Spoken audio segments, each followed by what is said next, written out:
Situémonos por allá a finales de los años 20 del siglo pasado. Don Delfín Quintero y don José Camacho ingresaban a su laboratorio de fotografía para revelar la impronta de los habitantes de Pamplona de aquel entonces. Con ellos trabajaron varios integrantes de la familia Tolosa, quienes heredaron este trabajo por décadas, hasta que Iván, el cuarto de la generación, decidió crear el fotoestudio Tolosa Galería.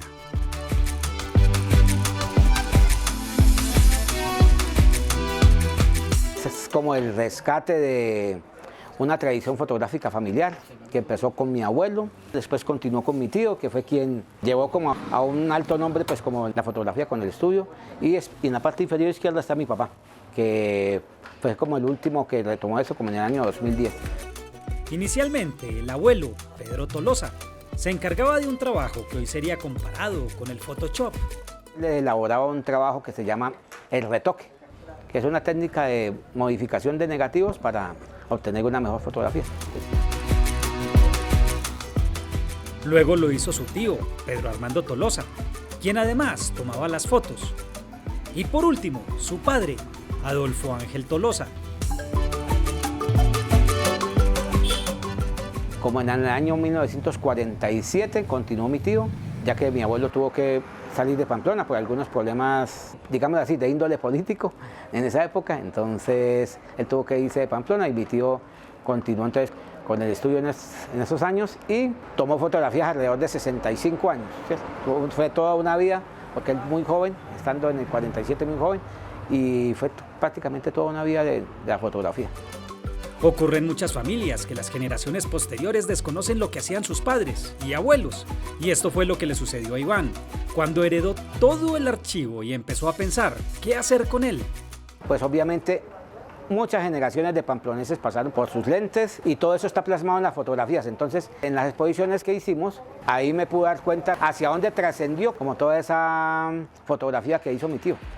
Pensando que estaba haciendo las cosas bien, Iván salió al Parque Águeda Gallardo de Pamplona a vender las fotos históricas, y ahí fue donde... Una señora se acercó y me dijo, le prohíbo que venda esta fotografía. Y yo, uy, ¿cómo por qué?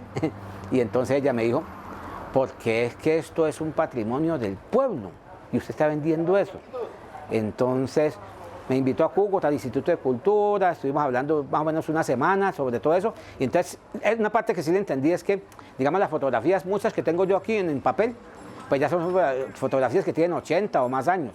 Entonces me decía, bueno, entonces saque réplicas, copias y vende esas, pero no venda esto. Esa parte la entendí y eso es lo que estaba haciendo últimamente.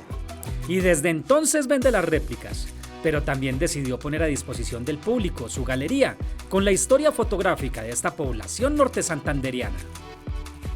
Entonces entrar a Fotoestudio Tolosa Galería es como entrar al pasado. En las salas de esta casa antigua pamplonesa se pueden ver en las vitrinas las primeras cámaras con las que trabajó su abuelo y luego su tío.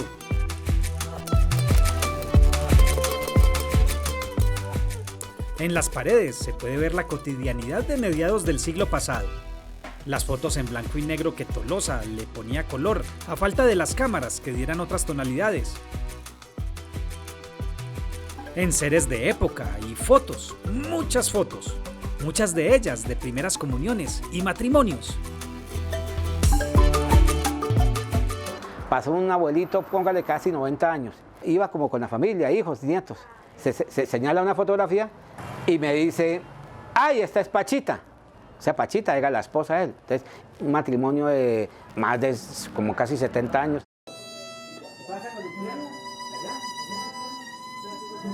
Fotoestudio Tolosa Galería también es un espacio para el arte y para los jóvenes. Por eso esta casa permanece en completo movimiento. El equipo de Colombia Bacana no se podía ir sin quedar en la historia de esta galería, y por eso don Iván, el heredero de este tesoro, nos tomó la foto de rutina. Ojalá las autoridades encargadas del patrimonio del país dispongan de los recursos que se necesitan para que esta historia se mantenga en el tiempo. Colombia Bacana, un país mágico por descubrir.